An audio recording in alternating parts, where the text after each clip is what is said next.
السلام علیکم ورحمۃ اللہ وبرکاتہ۔ ابتدا ہے رب کریم کے بابرکت نام سے جو مہربان اور نہایت رحم والا ہے۔ دوستو، آج میں ایک نئی کہانی کے ساتھ آپ کے خدمت میں حاضر ہوں۔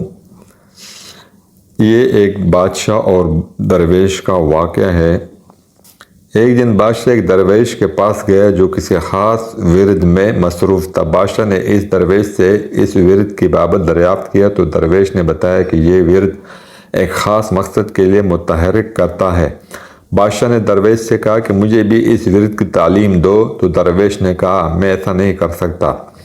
بادشاہ یہ سن کر وہاں سے غصے میں رخصت ہوا اور اس نے اسی درویش کو اپنے دربار میں بلایا اور اس کو کہنے لگا کہ میں نے تیرا ورد کسی اور سے سیکھ تو لیا ہے، لیکن جس عمل کا تو نے ذکر کیا تھا وہ عمل میرا پورا نہیں ہو رہا۔ اب تو مجھے بتا کہ ایسا کیوں ہے اور اس کا حل کیا ہے، یعنی میں اس ورد کو پڑھنے میں کہاں غلطی کر رہا ہوں، اور اگر تو نے مجھے نہ بتایا تو سزا کے لیے تیار ہو جا۔ درویش یہ بات سن کر مسکرایا اور بادشاہ کے پاس کھڑے ہوئے سپاہی کو حکم دیا کہ وہ بادشاہ کو فوراً گرفتار کر لے۔ سپاہی اور بادشاہ دونوں نے حیرت سے درویش کو دیکھا کہ یہ کیا کہہ رہا ہے۔ شاید بادشاہ کے خوف سے اس کا دماغ الٹ گیا ہے۔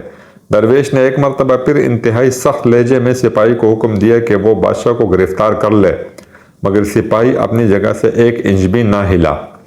بادشاہ کے حیرت اب شدید غصے میں بدل چکی تھی۔ بادشاہ نے جلال کے عالم میں اسی سپاہی کو حکم دیا کہ اس گستاخ کو فوری گرفتار کر لیا جائے۔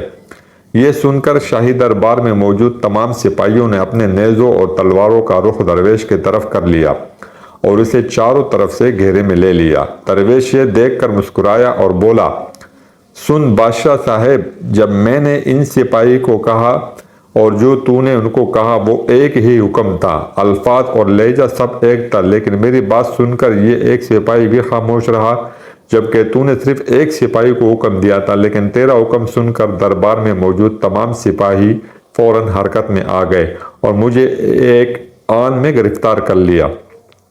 پس فرق حکم کا نہیں بلکہ تیری اور میری حیثیت کا ہے۔ یہی سبب ہے کہ تیرے ورد پڑھنے سے کبھی عمل ظہور پذیر نہیں ہوگا، کیونکہ روحانی دنیا میں تیری حیثیت صفر ہے۔ سوال یہ نہیں ہے کہ قرآن میں شفا ہے یا نہیں ہے، سوال یہ ہے کہ پڑھنے والا کس کردار کا مالک ہے اور اللہ سے کس قدر قربت رکھتا ہے۔ اعمال اس کی نیت اور ایمان کا حصہ ہے۔